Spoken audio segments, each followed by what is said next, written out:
So quick update on the fungus gnat situation. Thanks for all the comments and suggestions. I looked into a couple different options. So hydrogen peroxide, very good at killing fungus gnats, but it also might kill the springtails, shrimp, and snails in my paludarium, so I decided not to try that.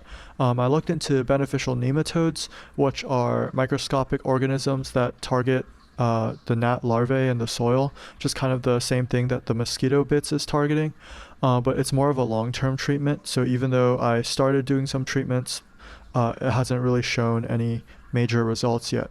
Since last time, I think the number of fungus gnats has gone down a little bit, but they're still consistently reappearing. And I think the real issue is with the setup itself. Since last week, I've completely stopped misting and adding new mosquito bits and nematode treatments, so there hasn't been any more water added to the system, but as you can see, the substrate is still very moist, and I think that's because of how the paludarium is designed. So when I first built it, I basically set up a continuous water layer along the bottom with the terrestrial section sitting above aquarium foam and a drainage layer. And so on this side, the distance between the water level and the substrate is pretty large. But in some areas like this other side where I have these acrylic panels holding up the substrate, the water level actually gets pretty close to it, and so maybe only 1 centimeter away when the water level is high.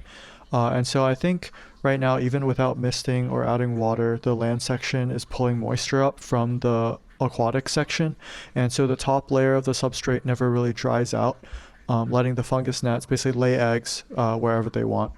And since I'm moving in a couple days, I'm going to use this as an opportunity to redesign the entire paludarium.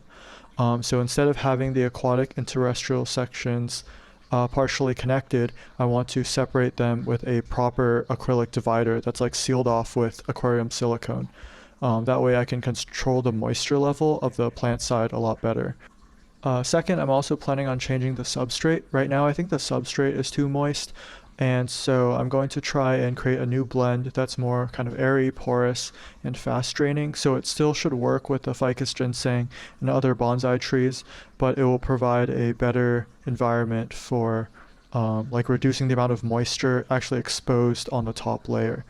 And then on top of the substrate, I might try and add like a thin layer of gravel or rock to kind of achieve the same purpose, or plant some moss just to cover up the area that gnats can actually use. So hopefully this actually fixes the root of the problem, and then I can finally get rid of all of these fungus gnats.